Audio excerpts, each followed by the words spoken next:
Self-storage just went through the classic boom, bust, and now is moving on to the recovery part of the cycle. Today, we're going to go over where it sits, what happened, and why that leads to opportunity right now. I have over 20 years of experience and have owned, operated, and managed over 500 million in self-storage assets. And today we're going to break down what we have seen, owned, and operated in the past. This cycle, and it's repeating today. This happens. It happens in all real estate asset classes. But this was different for self-storage, mainly in the overall size, meaning that the rate reduction that we saw over the last 4 years was the largest rate reduction in self-storage's history. Now, that also sets the stage for a recovery like we haven't seen before. Okay, to start out, the overall industry has gotten huge. We're talking over 60,000 storage facilities. We have north of 50,000 here.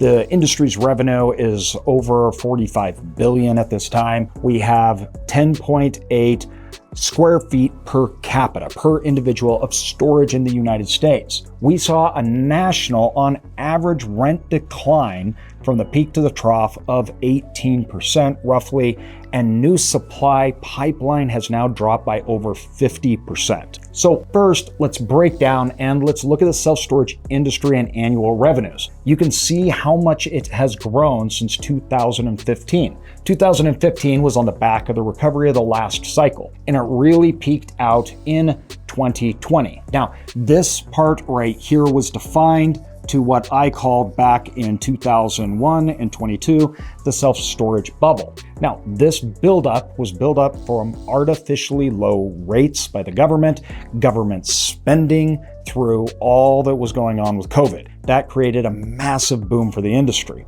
and people wanted in on that action.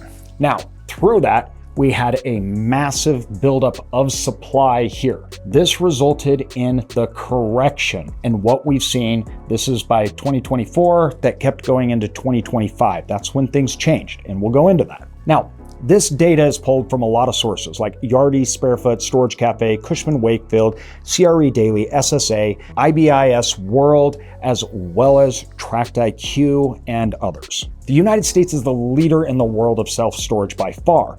Now, a lot of people think that's just because we're hoarders, which we are. But that's actually not the dominating effect. Really, that comes to real estate prices combined with regulation. Real estate regulation has exploded in the last 20 years, over 300%.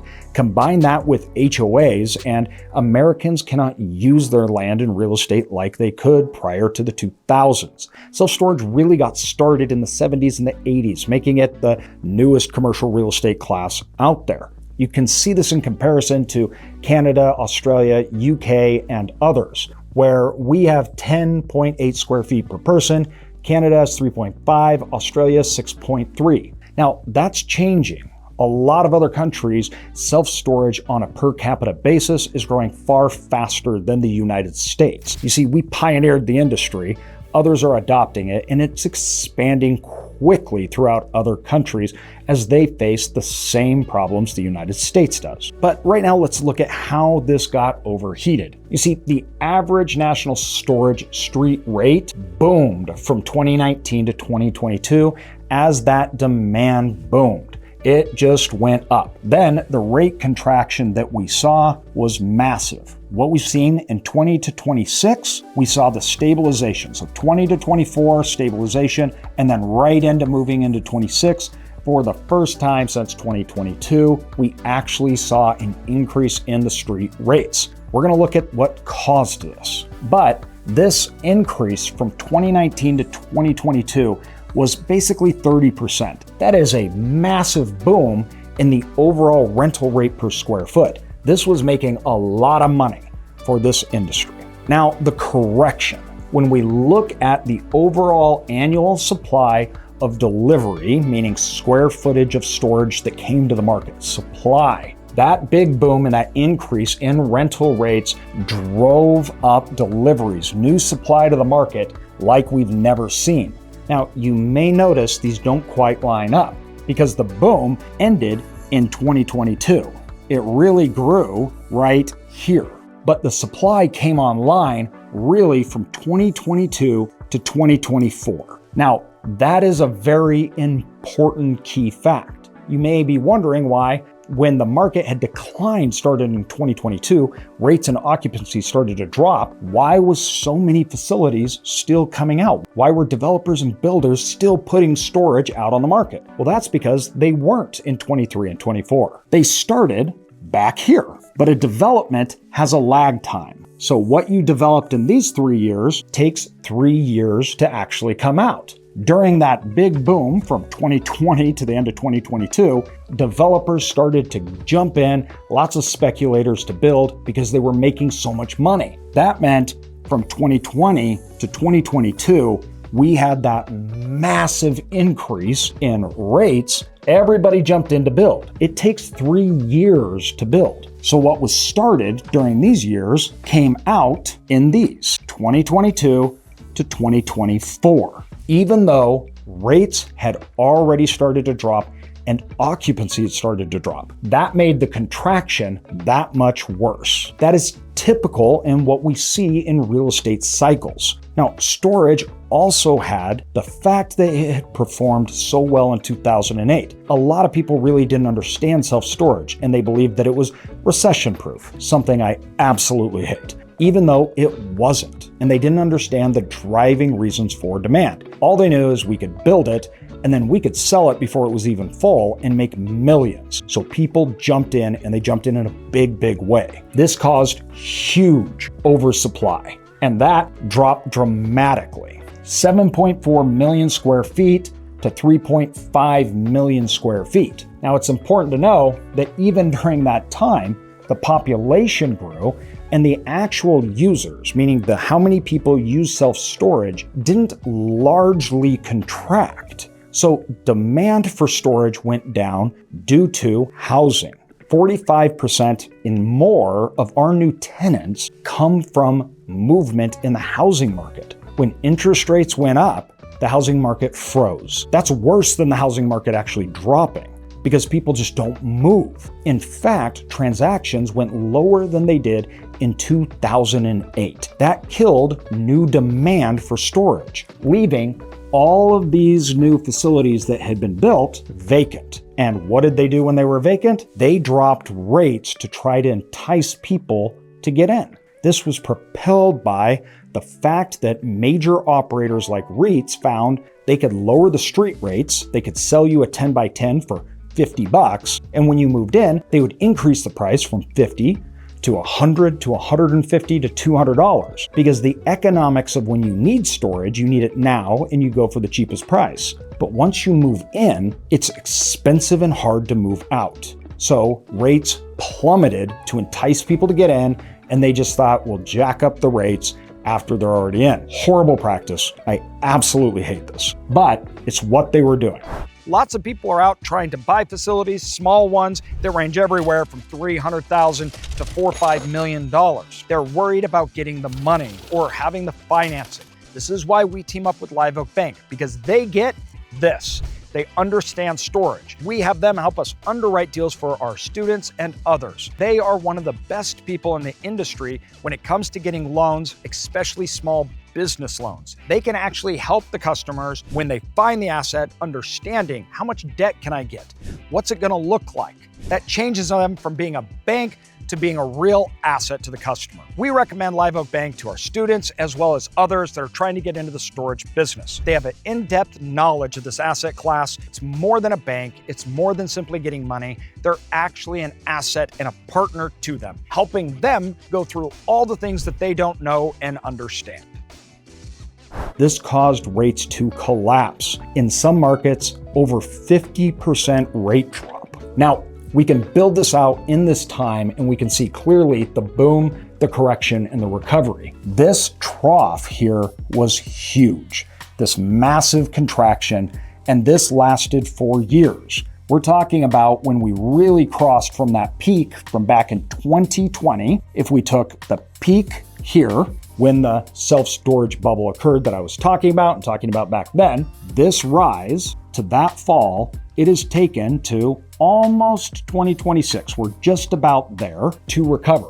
That is 20 to 2026 to be in the exact same spot. 6 years. But this has a compounding effect on income because occupancy goes down, rates go down, delinquencies go up. It's just not one line that goes down. So the overall effect on gross revenue was devastating. Now you can see that gap between the street rate, that teaser rate, what people were paying on the website or when they first moved in, to what the rate ended up being when they were in there, really peaked out in 2024. It was a 20% spread on average. We've started to see that decline. That's good. That means there's more demand, so more facilities are more full, you don't have as many coming out, that rate spread starts to compress and come together. That's a really good sign. Now, the bottom, finding the floor. This really happened in 25 and 26. So 4+ quarters where the national rate was flat. It was no longer falling and definitely not in a free fall like it was. Occupancy began to recover from 87% to 89%. Supply, on average, went down 53%. It went down much farther than this in individual markets. And that discounting spread, that began to shrink, and it's now down below 16% from over 20% at its peak. Now, this leads us to the trajectory. You see, demand from our overall customers through interest rates, housing, as well as other things, those are short-term cycles. They move quickly, and they can change very fast. Structural supply is the major driving factor. Remember when I told you it takes 3 years and how we saw that happen? 3 years after people start building, it starts to come online. Well, as new supply absolutely tanks, it's still not coming out. New supply is not coming out and will probably continue to shrink. That's due to the low demand, banks tightening up, interest rates being high, and the cost to build being high. It's just not economically feasible. And banks aren't funding those new developments like they were. This changes that supply-demand metric for the long term. So we can see here, as we look back from 2022 to this overall contraction by 2024 stabilization, the things that are driving this to the future, and as we look at what's happening and we see that full recovery and the future getting more, that is being driven by that structural part, that supply part. We have years then of lack of supply, definitely not meeting with growth. That's the same thing that made it actually fall. Years of too much supply, speculative supply, bad supply. So that same thing that made it bad actually changes it and then makes rates and occupancy really drive forward. Now, that's not assuming here that we get major changes in interest rates in the next 3 years. Housing picking up and expanding, that drives demand that much more in a market that is totally undersupplied. We saw the same thing after 2008. This leads the projected rates and recovery to move way, way up. Once again, demand can come and go, but the structural problem of going from years now of no new supply or relatively small supply to what the industry overall needs creates this huge gap. And that drives up the demand for existing storage facilities. And we can see this in the overall rental rates and where rental rates are going. Through this, we saw the stabilization period here, and then we see the growth. So what was dropping that whole time stops, rates stabilize, occupancy stabilizes, no new supply, then we have growth. It changes occupancy, moves occupancy up, and as we can see here, new supply keeps going down. That new supply metric does not turn around quick, and it only turns around after that excessive demand is already there and has been there for multiple years to reinforce and show that it's strong enough to put new supply on the market. Now, Canada represents the most outside of the United States, and we can see we have a 72% growth from 2019 to 2025. The total amount of storage facilities in Canada that have come online from 2019 to 2025 has continued to grow. This is a story that we're seeing all over the world. As other countries, storage is beginning to develop, fill up quickly. I've been on the ground in several other countries, interviewed operators, and we have seen what they're doing there. It is shocking when compared to the United States. Their developments fill up way faster and at way higher rates. Now, they may not have the financial backing with institutions, banks like the United States, Canada, and Australia does, but the money's there and storage is coming in strong. Now, this is further exacerbated by the price of storage, meaning that during this recovery, we saw interest rates go up. When interest rates go up, buyers can no longer pay what they could before. That meant cap rates, or the valuation of storages, the cost to buy a storage facility has gone down. That makes it harder to put new supply out. That takes more people out of the market. That then further reinforces that growth phase. As occupancy rates go up, the actual intrinsic real value of that asset, the net income, gets bigger and bigger and bigger. Now, as that net income expands, those values go up, people become interested, they dive back in, and the cycle continues and repeats itself. Now, these cycles are wealth creation machines. After you have the wealth destructive part, the ones that are left and the ones that are in are now getting assets at a discount, and they're buying them with the tailwinds behind them.